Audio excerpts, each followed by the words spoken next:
Hi, it's JamesAnimalHarrison. I'm back with another lesson. We're going to continue from last week's lesson, which comes out every Wednesday.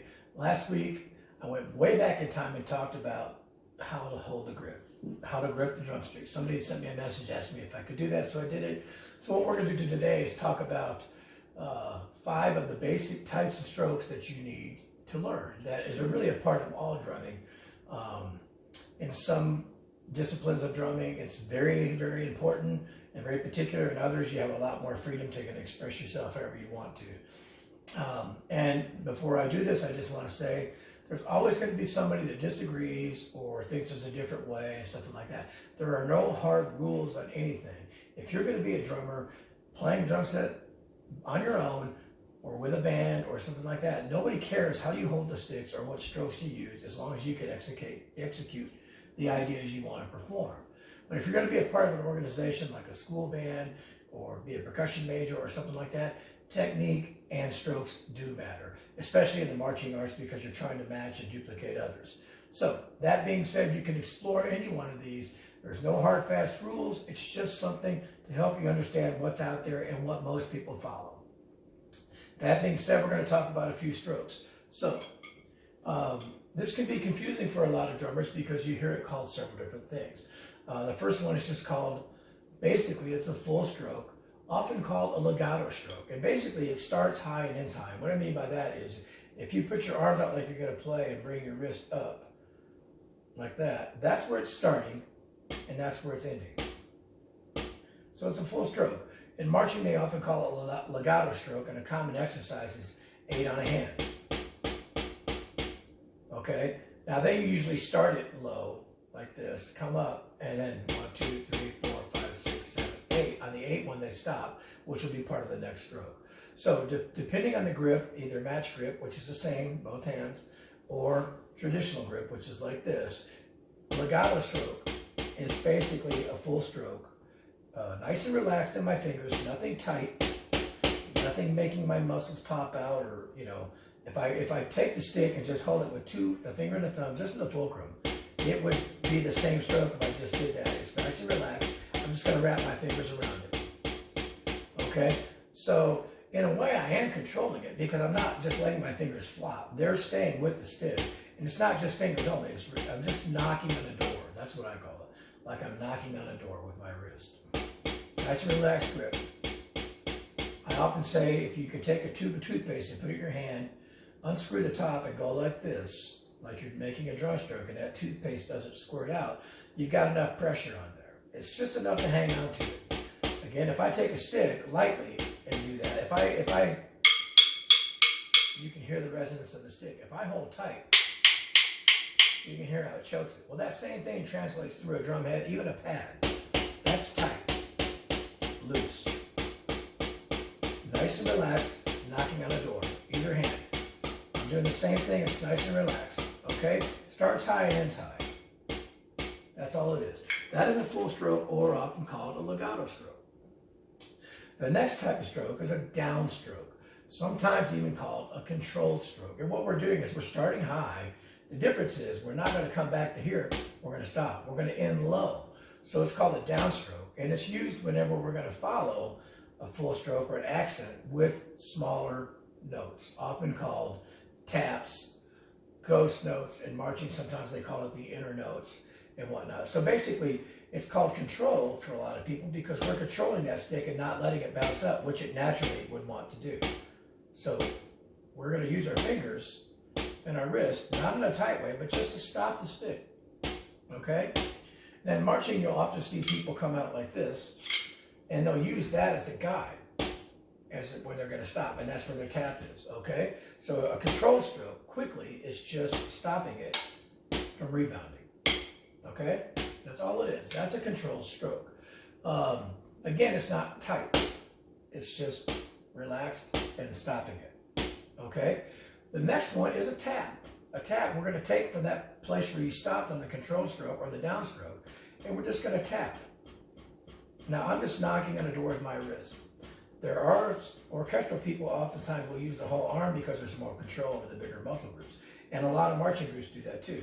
I like that technique a lot, and we'll get into that in another lesson. But for right now, I'm just going to use my wrist. So basically it's a tap. It's a tiny legato stroke is all it is. Okay? I mean, I'm moving my wrist, but even if I just dropped it from here, the stick's gonna want to bounce. So I could do it without gripping the stick, but a tap is that. In drum set, it's called a ghost stroke, a tap or an inner note in marching. So it's still a legato stroke in some way. It's just, somewhat controlled by the wrist. So it's a tap, a basic tap. Either grip,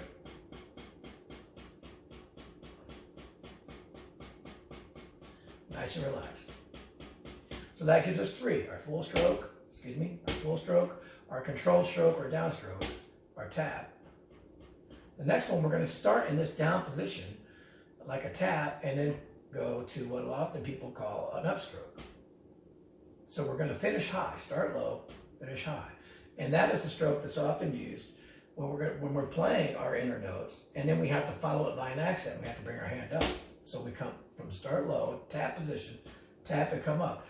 This is a difficult stroke to do at first because you often anticipate that you want to do it so quickly that you accent the note, and you don't want to do that. Just, here's a tap, here's a tap up, tap, tap. I'm going to do 8. I'm going to come up on the 8th note. 1, 2, 3, 4, 5, 6, 7, 8.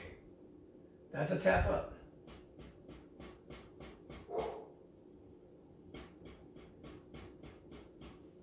Tap up. That's your fourth one. Tap up. Upstroke, often called too. And another one that is common is a press. To me, this one uses more arm, a little bit, I guess you'd say a little bit more pressure, a little bit more weight. Because when you do a buzz roll, it is possible to do it with just wrist, like an orchestral setting. But most of the time in a drum set or any kind of volume or a marching situation, we're pulsing that. We have an inner rhythm of some kind. So what we do is we use our arms. I might play this and then relax it. I'm pressing that.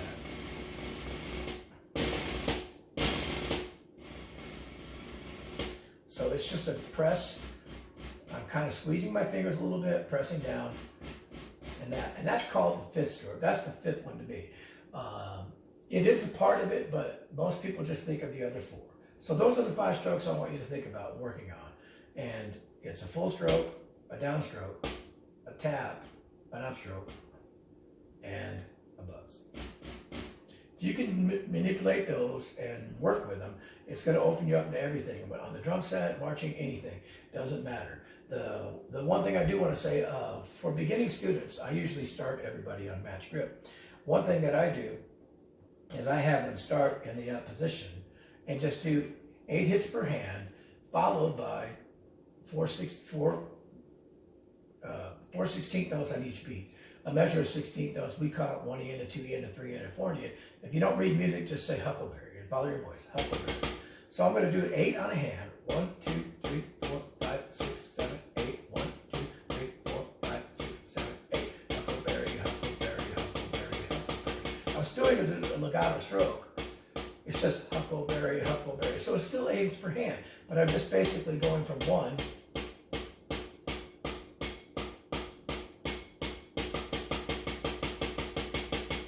That's how I like to start everybody, to make sure they get that full range of motion, because we can always do a smaller range of motion and a tap and everything. So getting a full range of motion is what I like to start with. Secondly, I like to take it and go to doing what we call the controlled stroke or the downstroke. So what we're going to do, we're going to start here. Again, it doesn't matter on the grip. I start here, and what I'm going to do, I'm going to come up and play my 8 strokes. On the 8th stroke, this stuff, it's going to stop here, but this one's going to come up on the 8th stroke and stop on the 8th and come down here. So like 1, 2, 3, 4, 5, 6, 7, 8. It stops. This one comes up. 1, 2, 3, 4, 5, 6, 7, 8. 1, 2, 3, 4, 5, 6, 7, 8. Okay, if that makes any sense to you. 1, 2, 3, 4, 5, 6, 7, 8. 1, 2, 3, 4, 5, 6, 7, 8. 1, 2, 3, 4, 5, 6, 7. Up. Up. Up. Up. Now, as I've gotten older in my life, I've tried to be much more loose. A lot of fingers. Back when I was young, it was before the Kevlar heads and everything, a lot of the marching stuff was very forced down.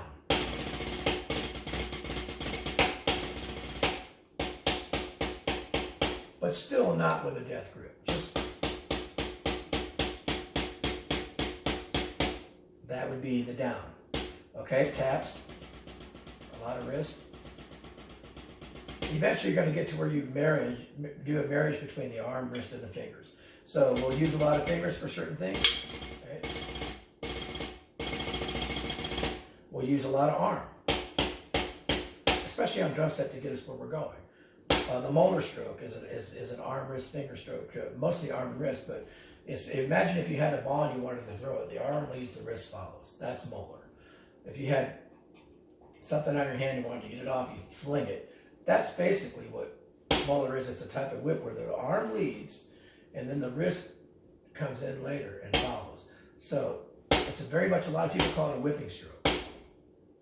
So that's something eventually you'll get into as well. But to start, I like to start with giving a nice wrist motion on either hand, and then go to the downstrokes, control strokes, the taps, upstroke. 1, 2, 3, 4, 5, 6, 7, 8. Bring it up if it's followed by an accent. It's up to you to figure all that out. There's a billion warm-ups on the internet. There's all kinds of things, especially if you're going to get into marching arts. You really need to be able to separate that. But for me, explaining those strokes and the multiple names that people use for them maybe can help you understand it. So that's the lesson for tomorrow or today. A full stroke or a legato stroke. A control stroke. Starts high and ends low. Okay? A tap starts low, ends low. And a tap up or an upstroke starts low and ends high. Give them each a try. See if they work out for you. If you have any questions, feel free to shoot me an email or a text or something like that. You can do it through YouTube. You can do it through Facebook or Instagram, however you want to do it. And I have a ton of lessons on YouTube if you want to go back and watch them, going through all the rudiments, some drum set things, all kinds of stuff. And my channel on YouTube is JamesAnimalHarrison, all spelled together, no spaces, with the J on James, the animal on the A on animal, and the H on Harrison capitalized. JamesAnimalHarrison. Check it out. Let me know what you think.